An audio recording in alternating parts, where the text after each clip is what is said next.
Hello viewers, welcome back to my YouTube channel. আপনারা সবাই কেমন আছেন? আশা করছি খুবই ভালো আছেন। আমরাও ভালো আছি। আজকের দিনটা হলো শুক্রবার, 30শে মে 2025। তো আজকে আমার সকালবেলা অনেক কাজ হয়ে গেছে। আমার হাজব্যান্ডও অফিসে বেরিয়ে গেছে। তো যখন দেখলাম রোদ্দুরটা দেখা দিয়েছে, সকালের দিকে একটু বেশি মেঘলা ছিল, যেই কারণে আর জামা কাপড় রোদে দেওয়ার সাহসটা পাইনি। তো বেলার দিকে মানে ওই 10টা সাড়ে 10টা হবে হয়তো এখন। তো এই সময়টা দেখলাম একটু রোদ্দুর দেখা দিয়েছে। তো আমি ভাবলাম না, জামা কাপড়গুলোকে একটু রোদ খাইয়ে নিই। সেই কারণে আমি এসে জামা কাপড়গুলোকে আবার মানে এগুলো আধ শুকনো আর কি, এগুলো পুরো ভেজা নয়। তো এগুলোকে একটু রোদ খাইয়ে নেব। তো যখন কাপড় মেলছিলাম, ওই পাশের বাড়ির কাকিমা আমাকে একটুখানি বলছিল যে আম পড়ে আছে, আমগুলো নিচ্ছ না কেন। তো আমি ওই নিয়েই একটু কথা বলছিলাম ওনার সঙ্গে, যে আমগুলোকে কাকে ঠোকর মেরে ফেলে দিচ্ছে আর নিচে একটু একটু করে খেয়ে খেয়ে ফুটো করে দিচ্ছে। তো আমগুলো অলরেডি আর এমনিও যাদের আম গাছ তারা যদি অ্যালাউ না করে, আমার তো নিজে থেকে নেওয়া উচিত নয়। আর ছাদে পড়ে গেলে সেটা ওনারা বলে রেখেছেন যে নিয়ে নেবে। কিন্তু ওই গাছের আম তো আমি আম পাড়তে পারবো না। এই জিনিসটা আমার মধ্যে নেই যে কাউকে জিজ্ঞেস না করে ওনাদের গাছ থেকে আমি কোনো কিছু নেব, এটা আমার ভেতরেই আসে না আর কি।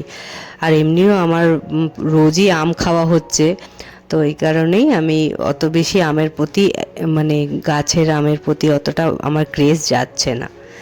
তো এখানে আমি অফিসের কাজ টাজ করলাম, তারপরে এই বিকেলবেলা চলে এসেছি ডাইরেক্ট, মানে সারাদিনের আর ভ্লগ হয়নি।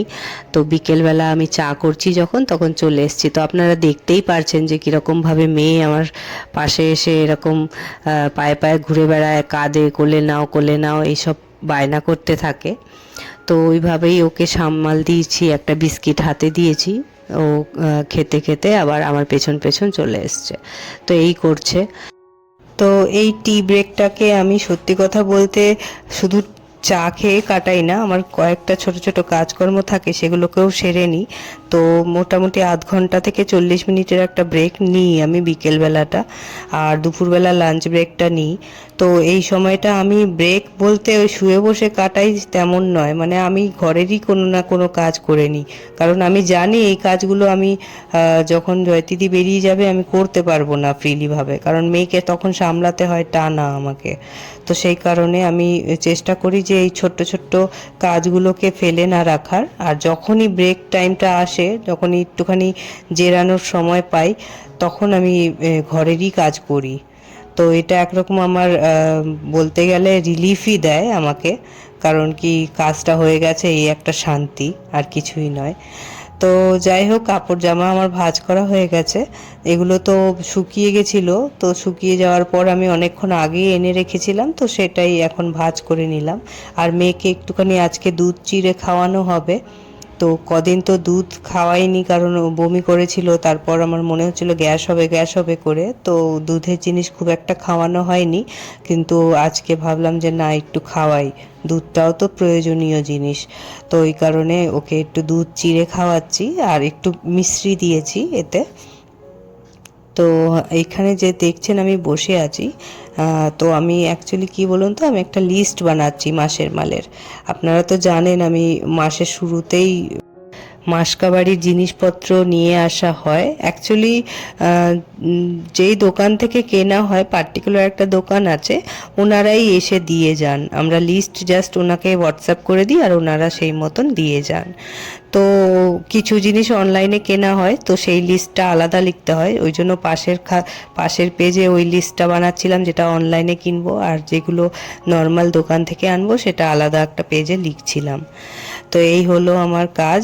আর এখানে কয়েকটা জামা আবার জমেছে আমার হাজবেন্ডের, যেগুলো কাঁচা হয়ে গেছে, তো সেগুলোকে আয়রন করে নিচ্ছি। বেশি ফেলে রাখলে আরও জমে যাবে, সেই কারণে। আর আপনাদেরকে তো বলা হয়নি, ওই চা খাওয়ার পর তো জামা কাপড়গুলো গুছিয়ে নিয়েছিলাম, তারপরে আমি আবার অফিসের কাজে বসে পড়েছিলাম। তো সেটা করে নেওয়ার পর জয়তিদি যখন বেরিয়ে গেল, তারপরে আমি এইখানে লিস্টটা মাসকাবারির যে লিস্টটা বানাচ্ছিলাম, তো সেটা আমি সন্ধ্যের পর করেছি। আর আজকে আমি সন্ধে দিইনি, তার কারণ আমার হাজব্যান্ড আজকেও তাড়াতাড়ি চলে এসেছিলো অফিস থেকে। ও অ্যাকচুয়ালি ওর অফিসের রুল আছে তাড়াতাড়ি বেরোতে পারলে তাড়াতাড়ি ফিরতেও পারে, তো সেই হিসেবে তো ওকেই বলেছিলাম সন্ধে দিয়ে দিতে। তো আমি ওই জন্য, আর আপনারা দেখছেন যে আমি আমি চুড়িদারটাই পরে আছি। তো এখানে তো কাজগুলো হয়ে গেলে যখন রিল্যাক্স মুডে আসবো তখন জামাটা চেঞ্জ করে নেব। ওষুধ খাইয়ে দিচ্ছে ভাল্লুককে, ভাল্লুকের জ্বর হয়েছে, ওষুধ খাইয়ে দিচ্ছে, দেখেছো? আবার 1 2 3 4 করে গোনে কয় ফোঁটা দিল সেটা। 1 2 3 4 করে গুনছে আবার। এই মুখে দেয় না মা, মুখে দেয় না, তোমার খাওয়া হয়ে গেছে, ওষুধ শেষ হয়ে গেছে। তো আয়রন করা জামাগুলো আমি রেখে দিচ্ছি আলমারিতে। আর আমার হাজব্যান্ডের যে ক্যাজুয়াল জামা সেটা এক সাইডে রাখি, আর ওর যে ফর্মাল জামা সেগুলোকে আমি এক সাইডে রাখি, এতে ওর সুবিধে হয় জামা বের করতে। তো আমি আগে কি করতাম, ও কোন প্যান্ট পরবে কোন জামা পরবে সেগুলো আমি সিলেক্ট করে বের করে রাখতাম।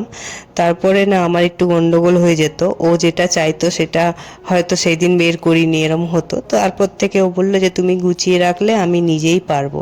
তো ও নিজে থেকেই বের করে নেয়, যেহেতু আমি একদম গুছিয়ে রাখি আলমারিটা। আপনারা দেখতেই পাচ্ছেন যে সব রকম জামা, কোনটা ফুল হাতা কোনটা হাফ হাতা, সবটাই আমি আলাদা আলাদা করে সেট করে ওখানে রেখে দিই, ওর যাতে পেতে সুবিধে হয়। জামা যেটা যখন চাইবে তখন সেটা হাতের কাছে পেয়ে যাবে। আর রুমালটা বলুন, মোজা বলুন, মাস্ক বলুন, সমস্ত কিছু আমি একদম ডিফারেন্ট ডিফারেন্ট জায়গায় রাখি, চোখের সামনে থাকে আর গোছানো থাকে। তো আমার হাজব্যান্ডের অনেকটাই সুবিধে হয়। তো যাই হোক, এদিকে দেখছেন ডাব্বাগুলোকে আমি ধুয়ে নিয়েছি, ধুয়ে নিয়ে এখানে ছড়িয়ে রেখেছি, শুকিয়ে যাবে সকালের মধ্যে। কারণ আগামীকাল তো মাসের যে লিস্টটা বানিয়েছি সেই জিনিসগুলো আসবে ঘরে, তখন আমাকে এগুলোকে আবার ভরতে হবে। তো সেই কারণেই আমি মাসের শুরুতেই ধুয়ে নিলাম। আর আজকে হচ্ছে ছাতুর পরোটা, আমার হাজব্যান্ডের রিকোয়েস্টে। ও ছাতুর পরোটা খেতে ভীষণ ভালোবাসে, তো অনেক দিন হয়নি এর মধ্যে, তো বলছে যে আজকে একটু ছাতুর পরোটা করো, ঠান্ডা ঠান্ডা ওয়েদার আছে, বেশ ভালো লাগবে খেতে, তাই জন্যই বানাচ্ছি। আর যেহেতু শুক্রবার তাই নিরামিষ করেই এটাকে বানানো হলো। আর আজকে আমার হাজব্যান্ড মাছ নিয়ে এসছে, তেলাপিয়া মাছ। অ্যাকচুয়ালি কি বলুন তো, আজকে আমাদের নিরামিষ, আমরা তো আজকে খেতে পারবো না, কিন্তু মাছটা এখন নিয়ে এসছে আগামীকাল খাওয়ার জন্য। তো এখন এনেছে, ওই মাছটা আমি ধুয়ে নেব, ভালো করে ধুয়ে নিয়ে আমি ডিপ ফ্রিজে রেখে দেব, সকালবেলা আমি মাছটা করে নেব। তো মোটামুটি ওই 5 পিস মতন উঠেছে, 1 পিস মেয়ে খাবে আর 2 পিস করে আমরা দুজনে। তো চুড়িদারটা আমি কিছুক্ষণ আগেই চেঞ্জ করেছিলাম। অ্যাকচুয়ালি কি বলুন তো, আমি এত কাজ করলাম না যে মানে ঘেমে গেছিলাম অনেকটাই। তো ভাবলাম না এখনই জামাটা ছেড়ে নিই, তো জামাটা ছেড়ে নিয়েছি আর এই নাইটিটা পরে নিয়েছি। আর এখানে মাছটা দেখছেন ধুচ্ছি, তার আগে কয়েকটা বাসন ছিল সেগুলোকে মেজে রেখে দিয়েছি ধুয়ে। আর এদিকে আমি মাছটা ধুয়ে নিচ্ছি, এরপরই মানে আমি আমার অলরেডি খাওয়া দাওয়া করা হয়ে গেছে, তো আমি শুয়ে পড়বো একটুখানি মানে ব্রাশ ট্রাশ করে। আর আপনারা তো জানেন, এর আগের ভ্লগেও বলেছি হয়তো, দেখিয়েওছি হয়তো, যে কোনো একটা আগের ভ্লগে, কোনটা আমার ঠিক এখন খেয়াল পড়ছে না। তো আমি রাতে ব্রাশ না করে শুই না, আমার রাতে ব্রাশ করার একটা অভ্যেস আছে, তো সেই কারণেই তো আমার এই ছোট ছোট কাজগুলো করে তারপর আমি শুয়ে পড়ি। তো এই হচ্ছে আমার রুটিন। তো যখন মাছ টাছ ধোয়া হয়ে গেল, তারপরে ভাবলাম যে না, রান্নাঘরটা একটু ক্লিন করে রেখে দিই, সকালবেলা অনেকটাই সুবিধা হয় রাতেই সব কাজ করে রাখলে। তো সেই কারণে আমি সব গ্যাস ওভেন টোভেন সব মুছে নিচ্ছি, মুছে টুছে আমি একদম পরিষ্কার পরিচ্ছন্ন করে রান্নাঘরটা রেখে দেবো। আর রান্নাঘরের মেঝেটাও মুছে নেব ভালো করে। আর জানলা দরজা যা যা থাকে সেগুলো সব বন্ধ করে দিই আমি রাতে। তো সেই মতোই রান্নাঘরের জানলাগুলোও বন্ধ করে দেব। আর আপনাদের আমার যে ভ্লগগুলো সেগুলো দেখতে কেমন লাগে আপনারা প্লিজ জানাবেন। যদি কোনো ত্রুটি থাকেও সেটাও আমাকে জানাবেন, যাতে আমি সেটাকে ফিক্স করতে পারি, মানে ঠিক করতে পারি।